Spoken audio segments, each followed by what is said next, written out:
Entonces, definido este concepto de lo que es una bienaventuranza, vamos a detallar la primera bienaventuranza, la número 1. Vamos a tratar de explicarla. La número 1 dice en Lucas 6:20, y alzando los ojos hacia sus discípulos decía: bienaventurados vosotros los pobres, porque vuestro es el reino de Dios. Pero, y de aquí se agarran muchos, especialmente muchos dirigentes y gobernantes. Por eso hacemos que aumente la pobreza, porque son bienaventurados los pobres.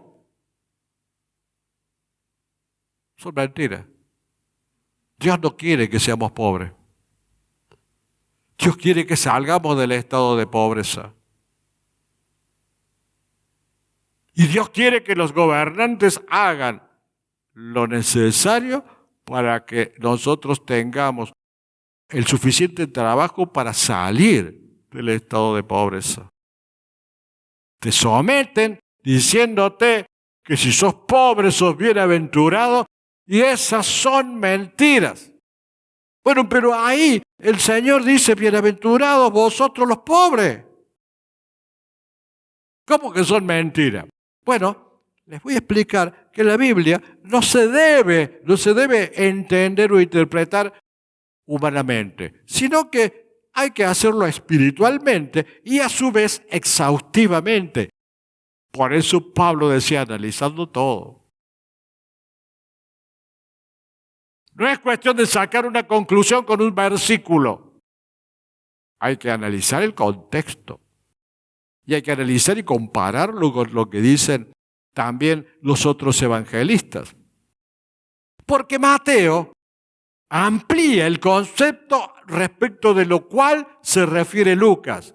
Mateo 5:3 dice: bienaventurados los pobres en espíritu, porque de ellos es el reino de los cielos. Entonces, los pobres materiales que dice Lucas, o los pobres en espíritu a los cuales se refiere Mateo. ¿Cuál es la verdad? La hermenéutica es una metodología que permite interpretar las Escrituras. Y las Escrituras deben interpretarse de acuerdo a esas reglas de hermenéutica. Y esas reglas dicen: cuando hay dos pasajes que tienen aparente contradicción, se toma el más completo, porque el más completo es el que enuncia el concepto que no dijo el anterior. Entonces, el más completo es Mateo 5:3, que nos dice a qué pobreza se refiere. Dice que son bienaventurados los pobres en espíritu, y no aquellos a quienes los gobiernos someten a pobreza porque bajo la excusa de que van a ser bienaventurados, sino los pobres en espíritu. ¿Y qué significa eso de ser pobres en espíritu? Se refiere básicamente a que aquel que es consciente de que necesita de Dios. Aquel que es consciente que por sí solo no puede actuar, ni lograr, ni obtener nada, que necesita de la ayuda de Dios. Aquel que no tiene esa prepotencia de sentirse que él puede todo.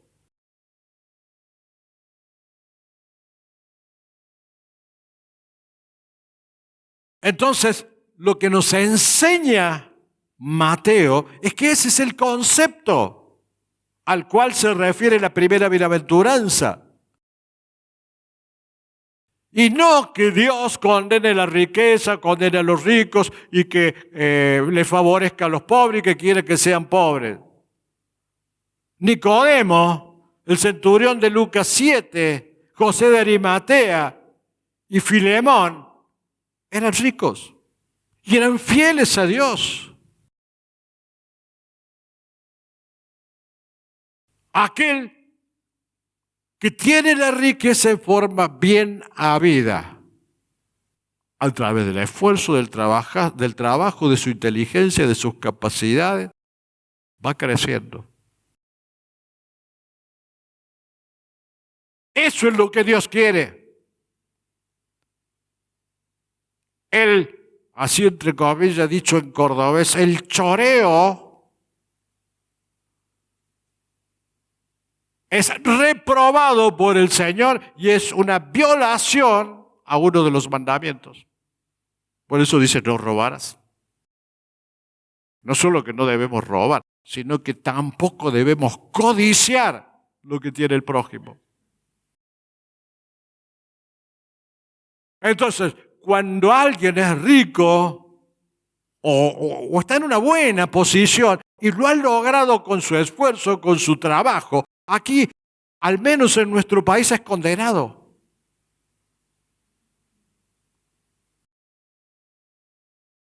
Pero en realidad lo que Dios quiere es que esa persona sea bendecida también materialmente porque Él lo dispuso así, porque tiene su esfuerzo, su dedicación, su presencia, su sabiduría, su capacidad. Entonces, en la medida que ese trabajo sea honesto, Dios lo bendice. Eso lo hablamos cuando tuvimos la oportunidad de hablar sobre el trabajo. Por consiguiente, lo que Dios no quiere es que nos apoyemos en la riqueza y en las posesiones como lo más importante. Dios quiere que lo más importante siempre sea Él, para poder ser bienaventurado. Por eso dice, bienaventurados los pobres en espíritu, bienaventurados los que saben que necesitan de Dios. Eso quiere decir esta bienaventuranza. Bienaventurados aquellos que se sienten incapaces de lograr cosas por mérito propio y que todo lo ponen en manos de Dios. Entonces, allí, cuando uno comienza a analizar y a investigar el objeto de esta bendición, dice, claro. A su vez, o además de ser espiritual, es muy lógico.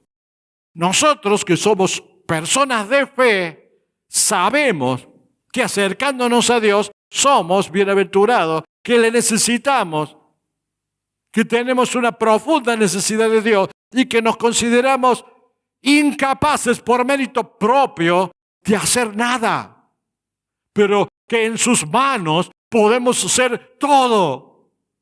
Nosotros lo sabemos porque lo vivimos, porque así ha sido cimentada nuestra fe. Entonces, en ese caso, somos bienaventurados porque somos pobres en el espíritu. Aunque económicamente haya hermanos que tengan más posibilidades que otra o más crecimiento que otro, pero espiritualmente estamos aquí porque todos somos pobres en el espíritu. Todos sabemos que necesitamos de Dios. Esa es la concepción, esa es la idea que Mateo, que esa primera bienaventuranza quiere expresar y manifestar. O sea que los pobres en espíritu son aquellos que se sienten lejos de Dios. El mundo no es pobre en espíritu porque no siente esa necesidad de Dios, no siente o no le interesa estar lejos de Dios. Nosotros no podemos estar un día lejos de Dios. ¿Y por qué? Y porque somos pobres en espíritu. ¿En qué sentido? En que sabemos que necesitamos a Dios. Y esa es una una sabiduría que Dios nos ha dado. Por eso tenemos que ser agradecidos, porque sin Él nos sentimos indefensos.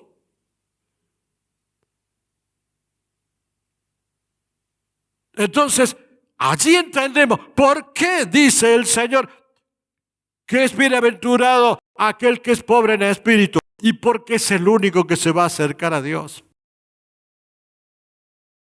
Aquel que tiene necesidad y que sabe que lo necesita Dios.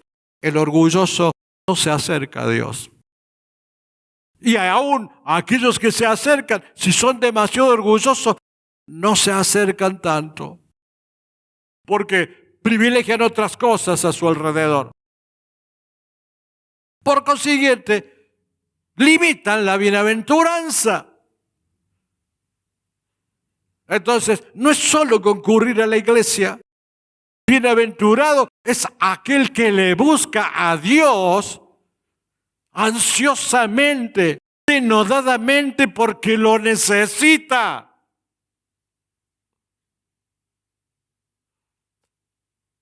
No es participar de una reunión en la cual está congregada la iglesia solamente.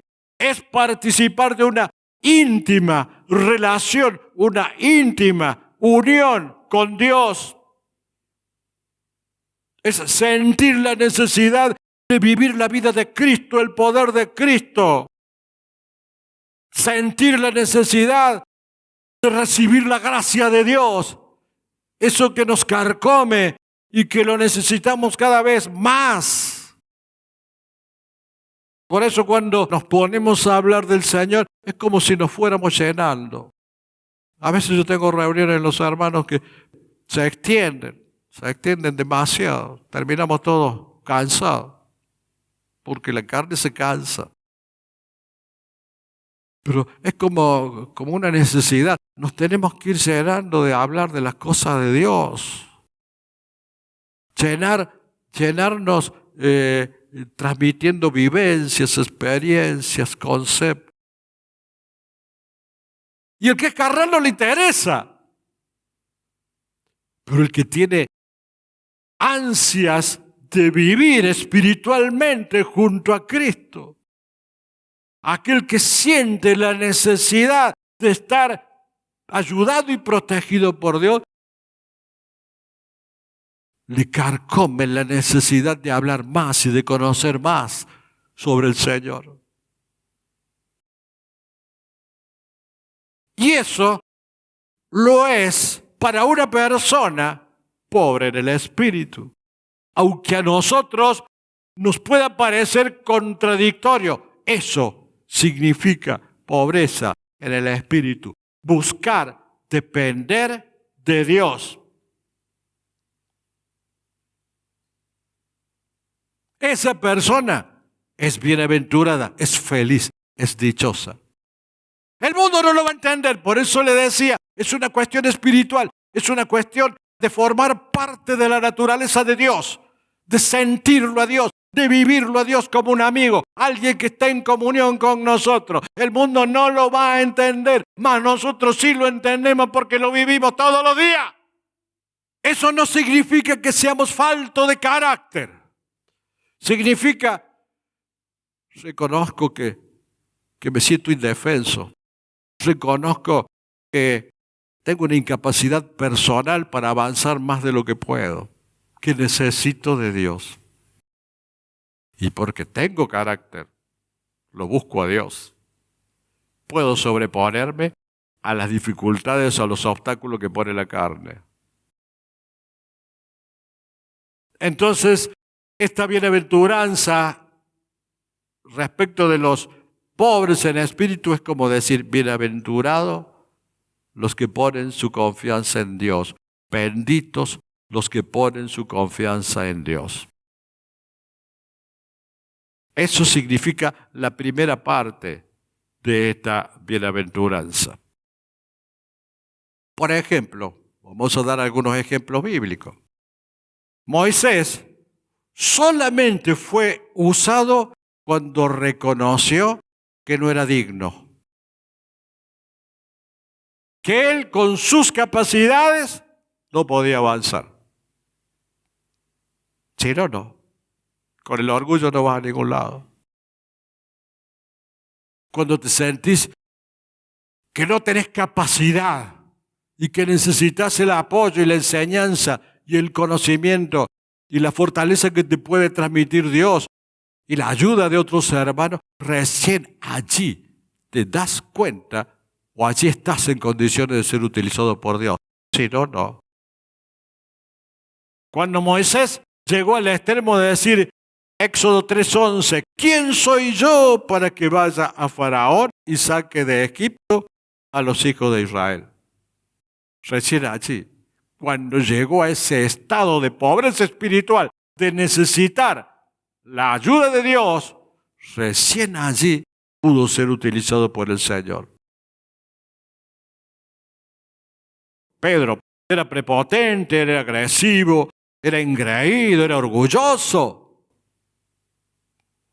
Pero en la gran pesca, cuando se produjo la gran pesca, en Lucas 5:8 dijo, ahí reconoció, dice, apártate de mí, Señor, porque soy hombre pecador. Cuando reconoció que no podía hacer nada sin Dios, sin el perdón de Dios y sin la ayuda de Dios, recién allí podía ser utilizado por el Señor. Y el mismo Pablo en Romanos 7:18, que en mí, dice, esto es, en mi carne no mora el bien. El Saulo perseguidor de cristianos, después es Pablo. Esa soberbia se le vino abajo y llegó al punto de reconocer que en él no mora el bien, que era el peor de los pecadores y que las cosas que podía hacer por sí eran una basura. Cuando llegó a esa situación, recién pudo ser bendecido por Dios. La bendición no es apretar un botón. Si bien Dios puede bendecir en cualquier momento, no vamos a negar eso. Puede bendecir a aquel que viene por primera vez. Puede bendecir en cualquier otro momento. Pero la búsqueda de la bendición es simplemente buscarla acercándonos a Dios. Y no hay forma de acercarse a Dios cuando no reconocemos que le necesitamos. Pablo, Pedro, Moisés fueron utilizados cuando reconocieron que necesitaban a Dios. Sin conciencia de que somos insuficientes, es difícil encontrar a Dios. La pobreza del espíritu, la humildad, es la base de las bendiciones. Sin humildad es imposible la bendición, es la base. Por eso esta es la primer bienaventuranza.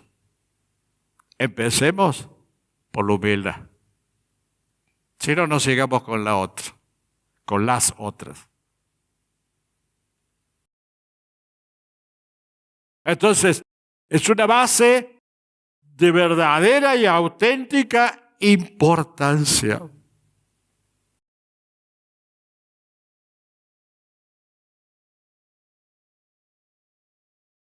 El orgullo no forma parte del reino de Dios. No es parte.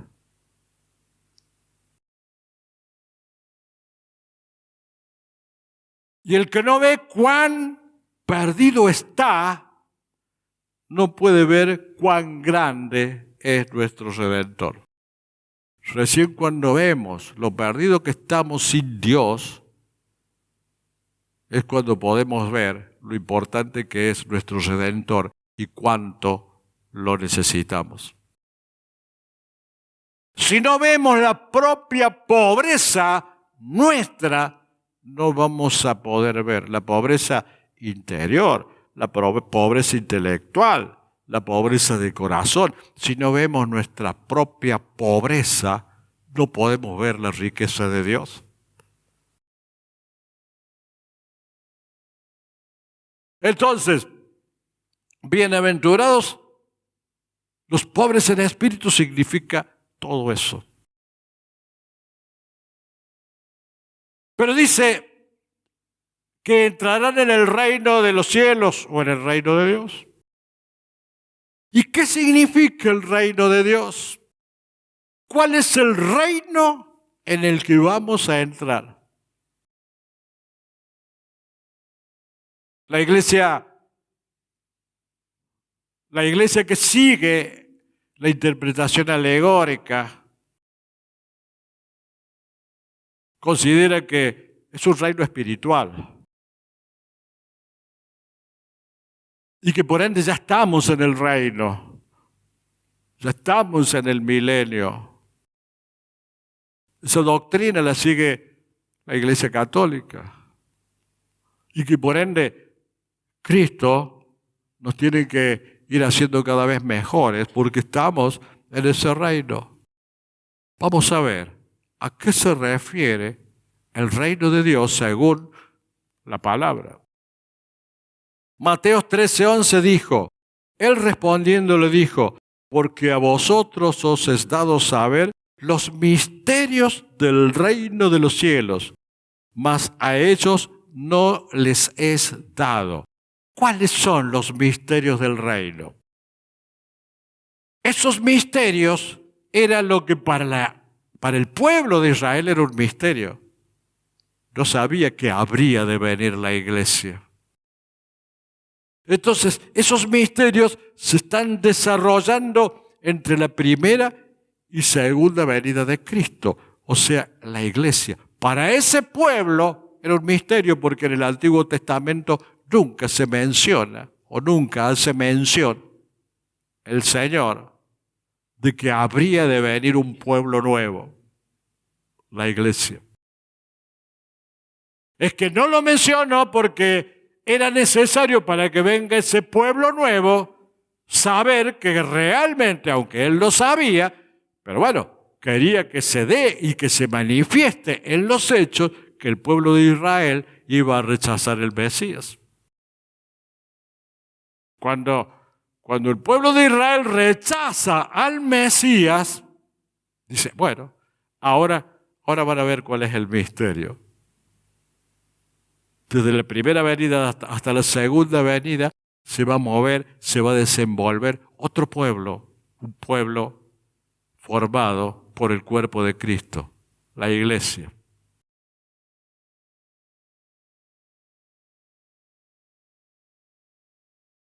En este pueblo y en este misterio, en este proceso, está mezclado todo. Hay buenos y hay malos. Hay cizaña y hay trigo. El Señor les da la oportunidad a todos. ¿Y por qué? Y bueno, porque estamos dentro de ese proceso en el cual la iglesia tiene que ganar almas para cuando se instale el reino de Dios. Y mientras ganamos alma, el Señor nos da oportunidad a todos. Al pecador le da oportunidad para que se arrepienta. Porque a este proceso de la iglesia solo se ingresa por fe y con arrepentimiento. Entonces, estamos viviendo un proceso antes de que se consolide el reino de Dios, un proceso de captar almas para que después entren a ese reino.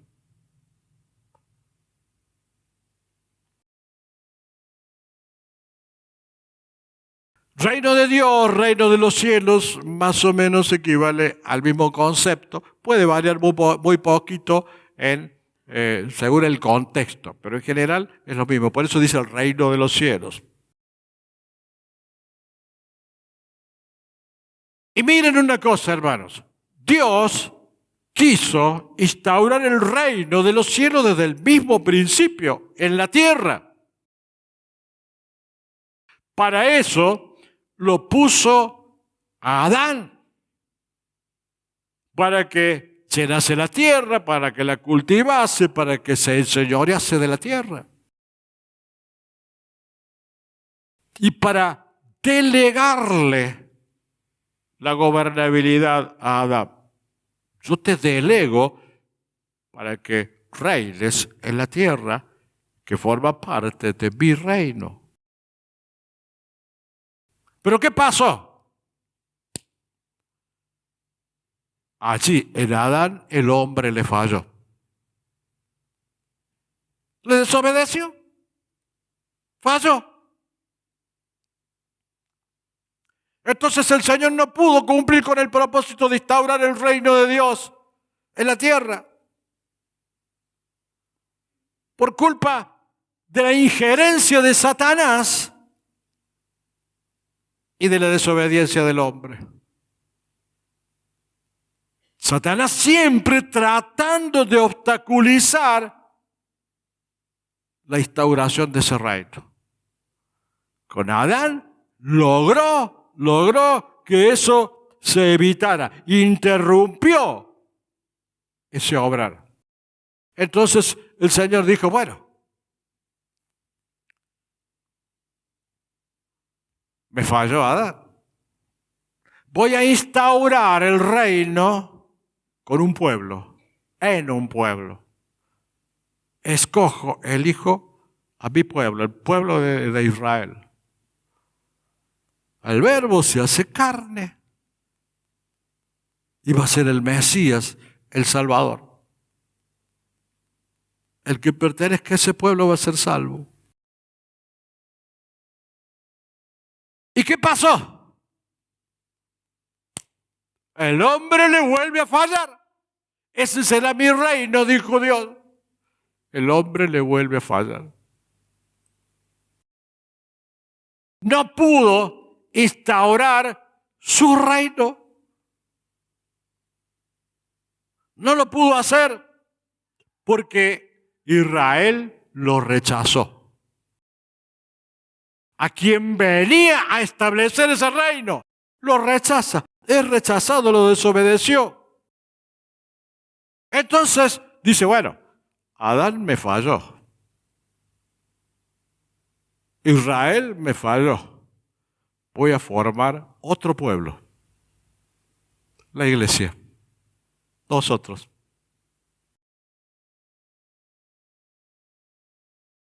No la iglesia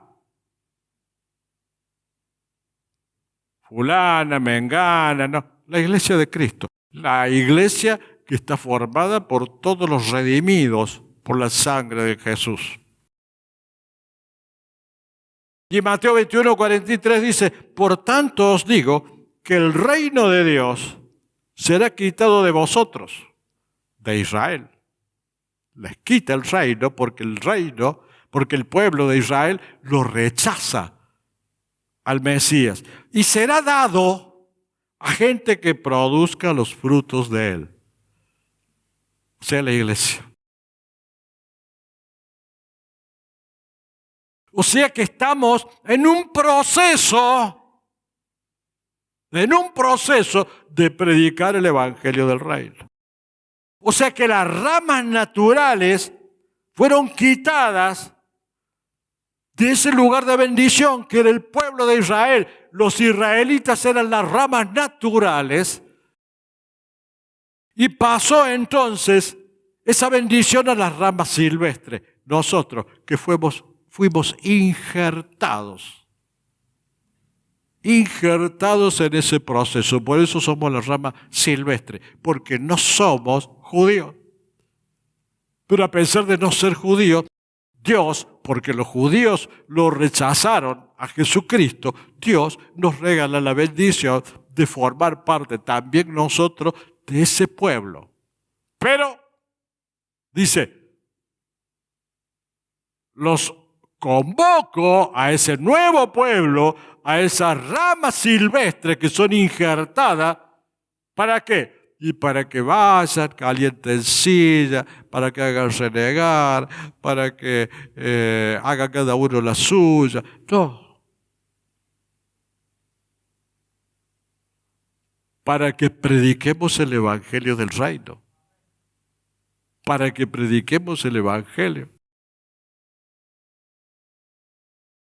Entonces, ¿qué estamos haciendo nosotros? Estamos preparándonos, conformando un grupo sólido de hermanos y hermanas que les sirvan fielmente al Señor y que sean pobres en espíritu para predicar el Evangelio del reino, que no es obra de una persona, es obra de la iglesia de Cristo, el nuevo pueblo escogido por Dios. Una iglesia que como cuerpo, bien coordinado, como dice Pablo, trabaja y funciona como una máquina perfecta guiada por Dios para llevar por los medios que Dios disponga ese evangelio del reino de parte o por parte de una iglesia consagrada que sabe que necesita de Dios. Mateo 25:31 dice: cuando el Hijo del Hombre venga en su gloria y todos los santos ángeles con él, entonces se sentará en su trono de gloria. Allí es cuando se establece, cuando se instaura el reino. Cuando venga el Señor por segunda vez con sus santos, aquellos que arrebató, venga y durante 1000 años establezca el reinado de Dios sobre la tierra. No es un reino espiritual, es un reino real, auténtico, en la tierra en donde Él va a ser el que va a gobernar.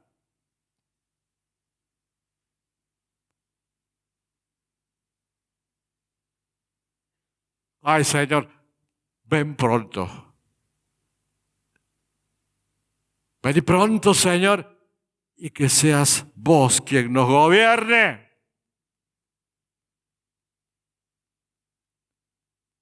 Y los que han sido arrebatados le acompañarán a Él como Rey y Señor, le acompañarán para gobernar durante 1000 años ese reinado.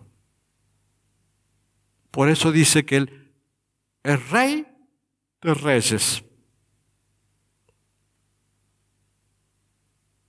En ese reinado que Él va a establecer por 1000 años, va a reinar Él, la tierra.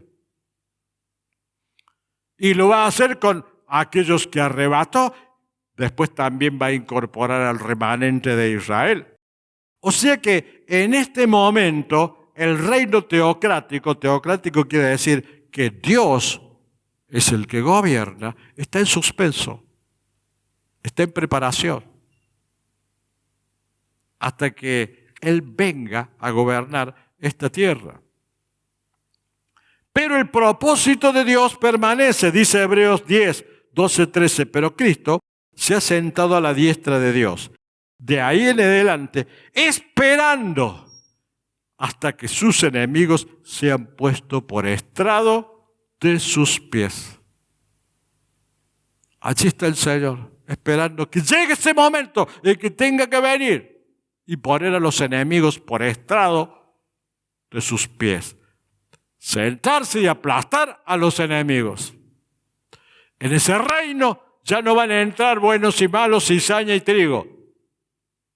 Van a entrar solamente aquellos que aceptaron como Rey y Señor de su vida a Jesucristo durante este proceso. ¿Cuándo se va a producir eso? Dice que solo es conocido por el Padre ese momento. Y cuando venga, en ese reino de 1000 años, el que va a reinar y va a gobernar el mundo entero y todas las naciones va a ser Jesucristo. Y su iglesia va a colaborar con Él. Con cuerpo glorificado. Allí va a destruir al enemigo. Satanás va a ser atado. En el abismo lo va a atar durante ese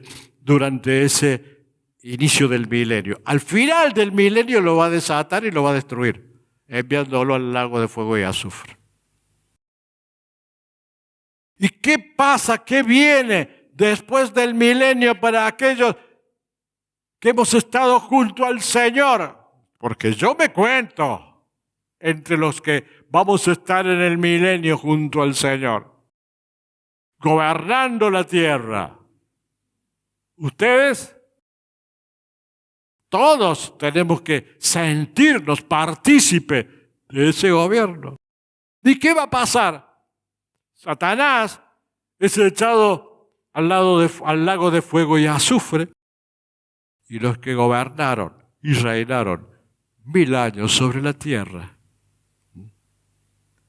vivirán en cielo nuevo y tierra nueva, la nueva Jerusalén, eternamente y para siempre junto a Dios.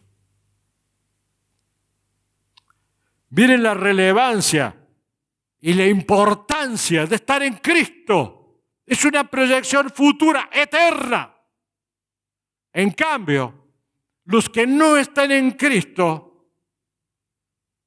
van a ir junto con Satanás al lago de fuego y azufre, después del milenio, en el juicio final.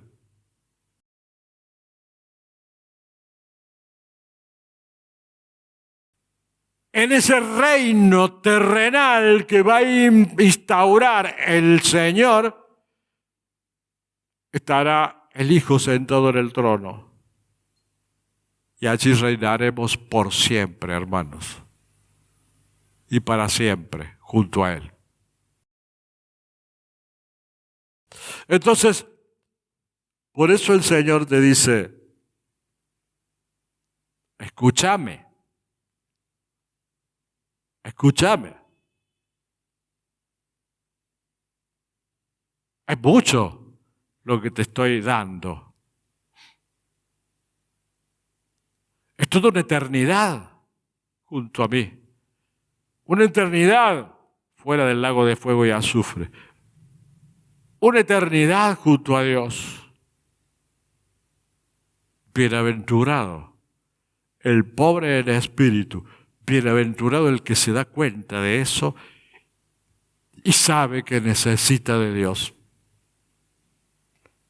Ese es feliz, no solo por el futuro que le espera, sino porque ahora mismo, ya mismo, es dichoso. Porque Cristo, porque Dios está siempre con él. Porque Él siempre permanece fiel. Ese es nuestro Dios y ese es el profundo significado de la primera bienaventuranza. Que Dios nos abra la mente y nos abra el corazón para entender profundamente este hondo e importante mensaje que Dios nos dejó. Amén.